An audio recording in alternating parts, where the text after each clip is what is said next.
মই বৰ্তমান যোৰহাটৰ কচুৰী গলিত উপস্থিত আছো আৰু এই কচুৰী গলিতে শনিবাৰে নিশা বীৰৰাচি থানাৰ যোৰহাট আঞ্চলিকৰ সাধাৰণ সম্পাদক ঋতু ফুকনে এগৰাকী যুৱতীক উপৰ্যুপৰি প্ৰহাৰ কৰিছিল আৰু এই সমগ্ৰ ঘটনা সন্দৰ্ভত আমি পুৱাৰে পৰা ND24 দৰ্শকসকলক এই বাতৰি সন্দৰ্ভত অৱগত কৰিছো আৰু মই যিহেতু বৰ্তমান কচুৰী গলিত উপস্থিত আছো শনিবাৰে নিশা এই স্থানতে এগৰাকী যুৱতী ৰৈ আছিল আৰু বীৰৰাচি থানাৰ ঋতু ফুকন নামৰ এগৰাকী নেতাই প্ৰথম অৱস্থাত যুৱতীগৰাকীক মোবাইলটো কাঢ়ি লৈ গৈছিল আৰু ইয়াৰ পাছতে যুৱতীগৰাকীৰ চুলিত ধৰি উপৰ্যুপৰি এইটো ৰাজপথতে আচলতে প্ৰহাৰ কৰিছিল।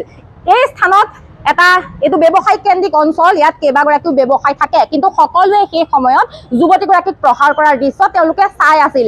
এক প্ৰকাৰে তেওঁলোকে যেন ফূৰ্তিহে পাইছে যুৱতীগৰাকীক প্ৰহাৰ কৰাত, তেনেধৰণৰ এক দৃশ্য কিন্তু প্ৰথম অৱস্থাত পৰিলক্ষিত হৈছিল।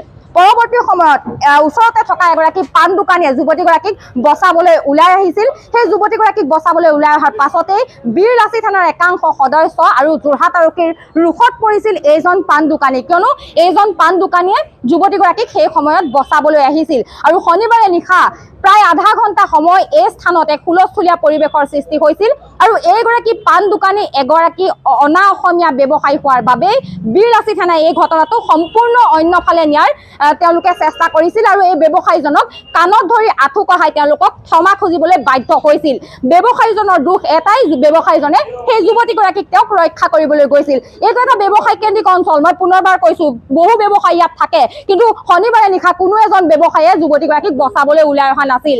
কেৱল মাত্ৰ এইজন ব্যৱসায়ী ওলাই আহিছিল আৰু ওলাই অহাৰ পাছতেই কিন্তু তেওঁ আৰক্ষীৰ ৰোষত পৰিছিল। এঘণ্টা ধৰি তেওঁক সদৰ থানাত আৰক্ষীয়ে সোধা পোছা কৰিছিল আৰু এঘণ্টা ধৰি তেওঁ সদৰ থানাত বহি থাকিবলগীয়া হৈছিল।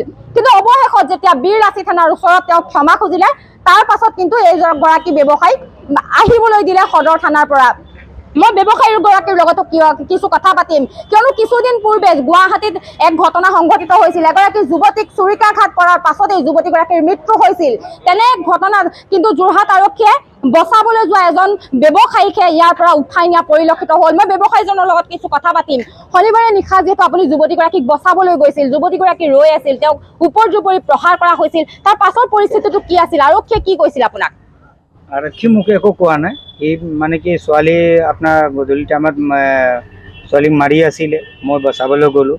তাৰপিছতে বচালোঁ, তাক বচাৰ পাছত এৰা নাই কাৰণে মই দোকানত আগত বহি গ'লোঁ। বহাৰ পাছত এক ঘণ্টা পাছত বহুত ল'ৰা আহিলে, মোক কৈছে কি তুমি মোৰ ল'ৰাটো মাৰিছা। বোলে মই দাদা কাকো মৰা নাই, মই ছোৱালী বচাবলৈ গৈছিলোঁ। বোলে নাই তুমি মোৰ মাৰিছা, সেইবিলাক এটাই কথা কৈ মোক ল'ৰাটো মাৰিছা। মই এটা কথা কৈ আছিলোঁ, মই মৰা নাই কাকো, মই ছোৱালী বচাবলৈ গৈছিলোঁ, কি তাক বেয়াকৈ মাৰি আছিলে কিন্তু বচাবলৈ গ'লোঁ। তাৰপিছত সি মোক ক'লে কি নহয় তুমি মাৰিছা, মাপ খুজিব লাগিব। ঠিক আছে, মাপ খুজিবলৈ মাপ খুজিম, মই একো নাই। তাৰপিছতে বহুত ল'ৰা আহি গ'ল। তাৰপিছত মোক আহিলে ল'ৰাটো, তাক মাপ খোজালে। তাৰপিছত পুলিচো আহিলে, মোক থানা লৈ গ'ল। সি অসমীয়া ছোৱালী আছিলে, তাক বচাবলৈ মই গ'লোঁ আৰু একো মই কোৱা নাই, তাক মাৰা নাই, একো কোৱা নাই। তাৰপিছত থানা গ'লোঁ, থানা সেইবিলাক আহিলে। এঘণ্টা বহাৰ পাছত সি ক'লে বীৰৰাচি সেনা মোৰ লগৰ হয়, মেম্বাৰ হয়। তাক মই ঠিক আছে হ'ব, মই মৰা নাই। মই তাৰপিছত কৈছোঁ মই ল'ৰাটো মৰা নাই, মই ছোৱালী বচাবলৈ গৈছিলোঁ, ইমানে মই কৈ আছিলোঁ বাৰে বাৰে। তাৰপিছত থানা বহিলোঁ, থানা এঘণ্টা বহাৰ পাছত পুলিচ আগত ক'লে ঠিক আছে, মিষ্টেকিং হ'ল, একো নাই, তাক এৰি দিব। মোক এৰি দিছে। তাৰপিছত আপুনি এনেধৰণৰ ঘটনা সংঘটিত হ'লে পুনৰবাৰ বচাবলৈ যাব নেকি? এনেকুৱা হ'লে কেনেকৈ যাম মই? যেতিয়া মই বচালে মই হাঁচিত নিজে হ'ম, তেতিয়া মই কেনেকৈ যাম বচাবলৈ? আপোনাৰতো কোনো ভুল নাছিল, ক্ষমা কিয় খুজিলে আপুনি? সেইবিলাক পুৰা বহুত আছিলে, মানুহ বোলে নাই, মোক কৈছে কি তুমি ল'ৰাটো মাৰিছা, তো মোক কৈছে মই ভিডিঅ' পাইছোঁ, ভিডিঅ'টো তুমি মাৰিছা। মই ক'লো হ'ব পাৰে, মই কিবা হ'লেতো মই এনেকৈ হাত উঠিব পাৰে, ডাঙৰ কথা নহয় এইটো, কি মই হাত উঠাব পাৰোঁ মই গম নাপাওঁ। সেইটোতো মই গম নাপাওঁ। সি কৈছে মই মাৰিছোঁ, ঠিক আছে আপুনি কৈছে মই ক্ষমা কৰি মই খুজি ল'ম, ইমানে মই কথা ক'লোঁ। তাৰপিছত বহুত ল'ৰা আহিলে, কথা কৈ আছিলে, মই শুনি আছিলোঁ, নামানিলে। থানা পুলিচ মোক লৈ গ'ল। বহু ব্যৱসায়ী আছে, কোনো নগৈ আপুনি আগবাঢ়ি গৈছিল, তাৰ পাছত আপুনি আৰক্ষীৰ ৰোষত পৰিব লগা হৈছিল। হয়, মই কি কৰিম, মই ছোৱালী দেখিলে, অসমীয়া এটা ছোৱালী মাৰি আছে, কি কৰিম, চাবলৈ দেখা নগ'ল। মই ক'লো কি ইয়াত আহি থাকে, চিনি পাওঁতো। মই ক'লো ঠিক আছে আপোনাৰ বচাবলৈ গ'লোঁ। তাৰপিছত এৰা নাই, মই গুচি আহিলোঁ, আকৌ দোকানত বহি গ'লোঁ, ইমানেই। কিমান সময় ধৰি এইখিনি হুলস্থুলীয়া পৰিস্থিতিৰ সৃষ্টি হৈছিল? সেইটো আধা ঘণ্টাটো হ'ল। আধা ঘণ্টা পাছত আকৌ ল'ৰাবিলাক আহিলোঁ, তাৰপিছত কিমান দেৰি লাগে মই গম নাপাওঁ।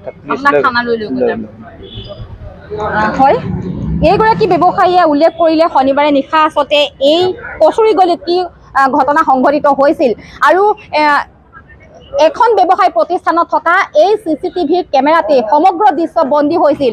ঋতু ফুকনৰ কাহিনী, ঋতু ফুকনে কেনেধৰণে এগৰাকী যুৱতীক উপৰ্যুপৰি ৰাজপথত প্ৰহাৰ কৰিছিল সেই দৃশ্য এইটো কেমেৰাত বন্দী হৈছিল।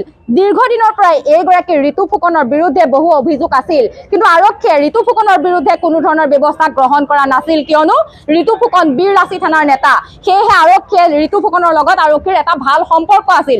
ঋতু ফুকনে আৰক্ষীক বিপথে পৰিচালিত কৰি বাৰে বাৰে ঋতু ফুকন হাৰি গৈছিল, কিন্তু এইবাৰ 100 গৰু মাৰিলে বাঘৰো মৰণ হোৱাৰ দৰে ঋতু ফুকনৰ অৱস্থা হ'ল। এই CCTV কেমেৰাত সমগ্ৰ দৃশ্য বন্দী হোৱাৰ বাবে এইবাৰ আৰক্ষীৰ জালত পৰিল ঋতু ফুকন। আৰু বাৰে বাৰে আচলতে পুৱাৰে পৰা সংবাদ মাধ্যমে বাতৰি সম্প্ৰচাৰ কৰাৰ পাছতেই যোৰহাট আৰক্ষীয়ে ঋতু ফুকনক আটক কৰিবলৈ সক্ষম হৈছে। বৰ্তমান যোৰহাট সদৰ থানাত ঋতু ফুকনক সোধা পোছা অব্যাহত ৰাখিছে আৰক্ষীয়ে। আৰু পৰৱৰ্তী সময়ত আমি ND24 দৰ্শকসকলক প্ৰকৃততে সেইদিনা উপৰ্যুপৰি প্ৰহাৰ কৰা যুৱতীগৰাকী কোন আছিল, যুৱতীগৰাকীৰ লগত ঋতু ফুকনৰ কি সম্পৰ্ক আছিল, সেয়া পৰৱৰ্তী সময়ত আমি ND24 দৰ্শকসকলক দেখুৱাবলৈ চেষ্টা কৰিম। বৰ্তমান ঋতু ফুকন আৰক্ষীৰ জালত, ঋতু ফুকনক সদৰ থানাত যোৰহাট আৰক্ষীয়ে সোধা পোছা অব্যাহত ৰাখিছে। আৰু দীৰ্ঘদিন ধৰি যোৰহাটৰ ৰাজপথত উদ্ভণ্ডালি কৰা এইগৰাকী ঋতু ফুকন এইবাৰ আৰক্ষীৰ জালত পৰিছে। আৰু 100 গৰু মাৰিলে বাঘৰো মৰণ যেনেদৰে হয়, এইবাৰ ঋতু ফুকনৰ তেনে এক অৱস্থা হৈছে। বৰ্তমান সময়ত ঋতু ফুকনৰ ওচৰত কিন্তু যোৰহাট আৰক্ষীৰ এজনো আৰক্ষী জোৱান নাই বা বীৰৰাচি থানাৰ কোনো এজন সদস্য হয়তো ঋতু ফুকনৰ ওচৰত বৰ্তমান সময়ত নাই। আমি পৰৱৰ্তী সময়ত ND24 দৰ্শকসকলক দেখুৱাবলৈ চেষ্টা কৰিম শনিবাৰে নিশা ঋতু ফুকনে উপৰ্যুপৰি ৰাজপথত প্ৰহাৰ কৰা সেই যুৱতীগৰাকী কোন আছিল আৰু যুৱতীগৰাকীৰ লগত ঋতু ফুকনৰ সম্পৰ্ক আছিল কি।